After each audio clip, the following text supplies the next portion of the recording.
Hello everyone, आज हम start करेंगे क्लास 11th का अकाउंटिंग इक्वेशन का जो टॉपिक है उसका फर्स्ट क्वेश्चन हमारे एनसीईआरटी की बुक का। ठीक है, तो अपन उसको सॉल्व करते हैं। क्वेश्चन नंबर 1 को अपन देखते हैं अकाउंटिंग इक्वेशन का।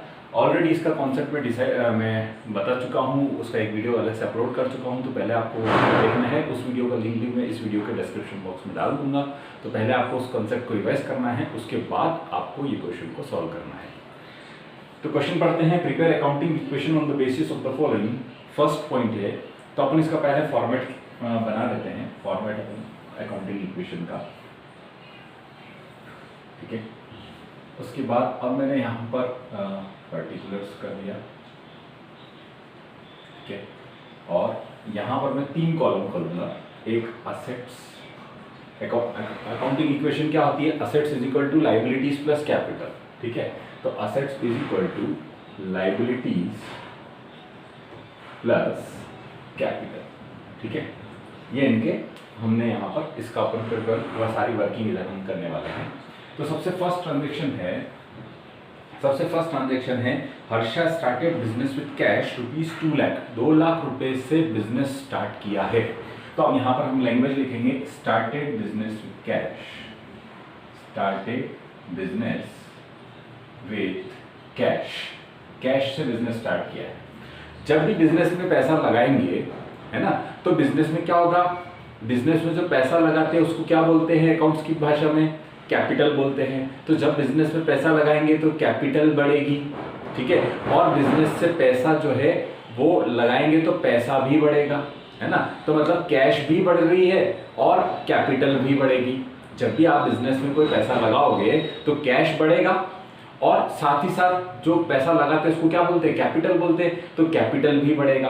तो यहाँ पर क्या होगा कि कैश किधर आता है? कैश असेट्स होती है ना। कैश जो है वो एक असेट होती है और असेट भी बढ़ेगी। तो यहाँ पर आप लिखोगे +2 लाख।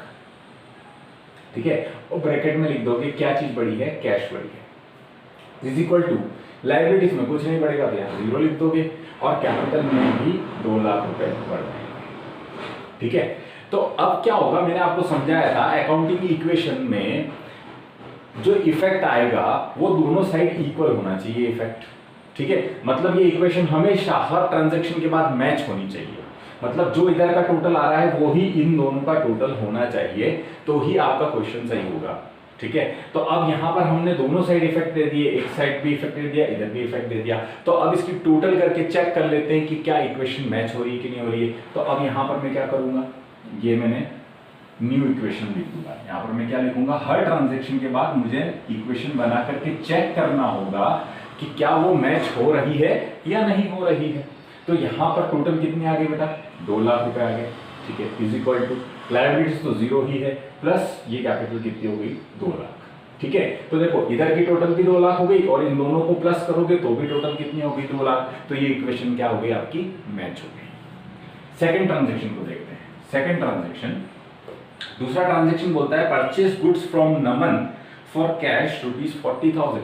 नमन से 40,000 रुपए का गुड्स खरीदा और वो भी किस में खरीदा? कैश में खरीदा। ठीक है, तो परचेज किया है गुड्स परचेज किया है। तो गुड्स जो है, गुड्स को आप अकाउंट्स की भाषा में क्या बोलते हो? स्टॉक, या फिर आप इन्वेंट्री बोल सकते हो। तो स्टॉक बढ़ जाएगा। ठीक है, अगर आप सामान लेकर के आए हो तो स्टॉक बढ़ेगा और साथ ही साथ क्या होगा?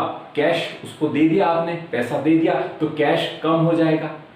ध्यान से समझना, अगर आप कोई माल को खरीद के लेके आते हो, गुड्स को खरीद के लेके आते हो, तो क्या होगा? स्टॉक बढ़ जाएगा, है ना। वो माल अपने यहाँ बढ़ेगा तो स्टॉक बढ़ जाएगा और साथ ही साथ कैश क्या हो जाएगा? कम हो जाएगा। तो अब ये देखना है आपको, स्टॉक इनमें से क्या है? स्टॉक असेट्स होती है। ठीक है, तो जब आप गुड्स खरीद के लाए हो तो स्टॉक क्या होगा? बढ़ेगा। तो यहां पर मैं लिख देता हूं purchase of goods in cash,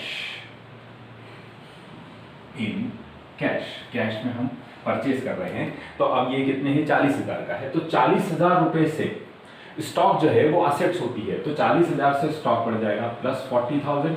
यहां पर क्या बढ़ गया? स्टॉक बढ़ गया। ठीक है, और कैश कम हो गया तो कैश भी क्या है? असेट्स है। तो एक असेट बढ़ी और एक असेट कम हो गई। तो यहां पर माइनस करूंगा मैं 40,000, जो क्या होगा? कैश होगा। ठीक है, तो अब इसकी इक्वेशन अपन वापस से डिसाइड कर लेते हैं, यहां पर डैश, यहां पर भी डैश। ठीक, अब देखते हैं ये इक्वेशन को वापस से अपन मैच करके देखते हैं ये बराबर आ रही है या नहीं आ रही है। ठीक है, तो यहां पर मैंने ये बना दिया न्यू इक्वेशन। ठीक है, 2 lakh plus 40,000 minus 40,000 again 2 lakh is equal to 0 plus dash is equal to 0, 2 lakh plus dash is equal to 2 lakh. तो इक्वेशन वापस कितनी हो गई, 2 लाख इज इक्वल टू इन दोनों का टोटल की 2 लाख, मतलब इक्वेशन मैच हो गई। नेक्स्ट ट्रांजैक्शन देखते हैं, third transaction, sold goods to Bhanu costing ₹10,000 for ₹12,000।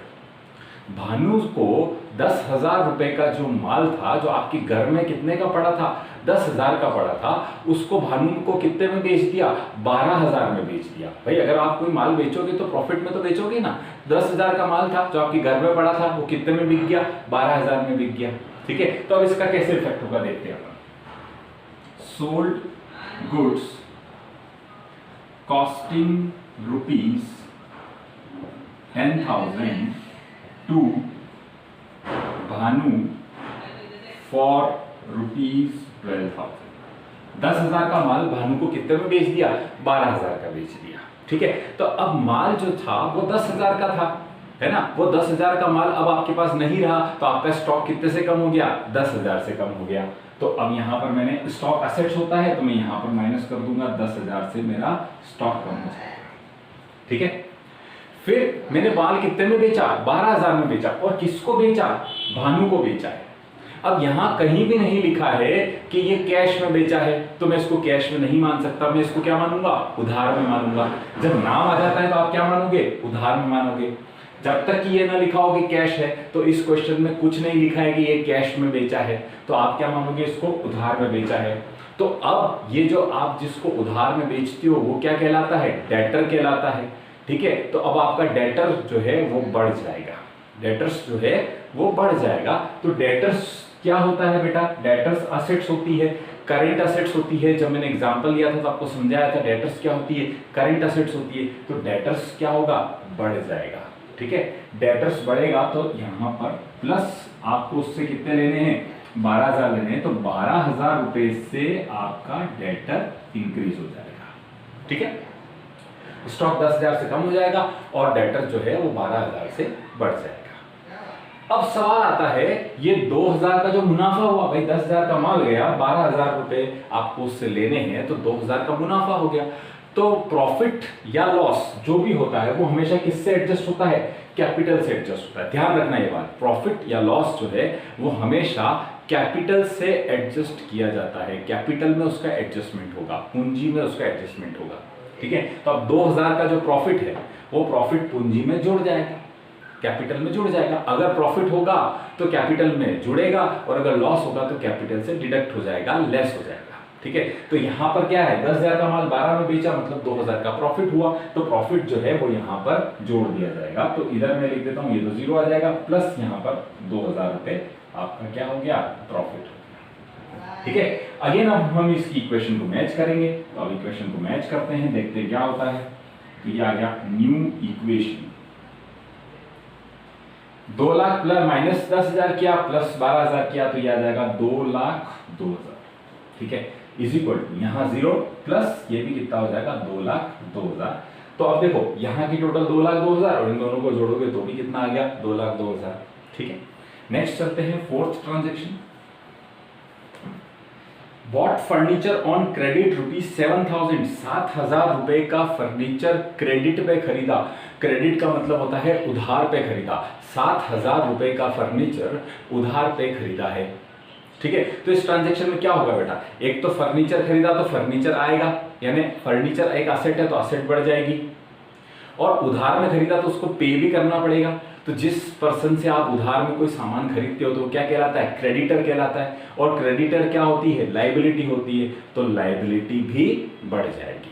ठीक है, तो अब यहां पर मैं लिख देता हूं bought furniture on credit, bought furniture on credit, credit पे खरीदा। ठीक है, तो अब 7,000 का फर्नीचर खरीदा तो असेट में तो 7,000 जुड़ जाएगा, किस चीज का जुड़ेगा, फर्नीचर का जुड़ेगा। तो यहाँ पर मैंने लिख दिया फर्नीचर इज इक्वल टू, और अब जिससे उधार में खरीदा उसको पे भी करना पड़ेगा, तो ये आपकी लाइबिलिटी भी बढ़ गई। तो लाइबिलिटी में आप यहाँ पर प्लस कर दोगे 7000 और ब्रैकेट में लिख दोगे क्रेडिटर, क्रेडिटर आपका इंक्रीज हो जाएगा, ठीक है। और यहाँ पर तो कैपिटल में कुछ नहीं होगा तो जीरो हो जाएगा। अगेन हम इक्वेशन इसकी चेक करेंगे, वापस से हम इसकी इक्वेशन चेक करेंगे। हर ट्रांजेक्शन के बाद आपको इक्वेशन चेक करनी होगी। तो न्यू इक्वेशन क्या आ गई, 2,02,000 प्लस 7,000, तो ये आ जाएगा 2,09,000 इज इक्वल टू, इधर आ गया 7,000 प्लस 2,02,000। तो अगेन देखिए इधर की टोटल 2,09,000 और इसको और इस दोनों को जोड़ोगे तो भी कितना आ जाएगा, 2,09,000 रुपए आ जाएगा। तो इस तरह से ये अकाउंटिंग इक्वेशन के क्वेश्चंस को सॉल्व किया जाएगा। ये क्वेश्चन नंबर 1 है, अपना अनसॉल्व वाला क्वेश्चन नंबर 1 है, इसको हमने सॉल्व किया है, ठीक है। तो फ्रेंड्स, आपको हमारा वीडियो पसंद आया तो वीडियो को लाइक करें, प्लस हमारे चैनल को सब्सक्राइब करें।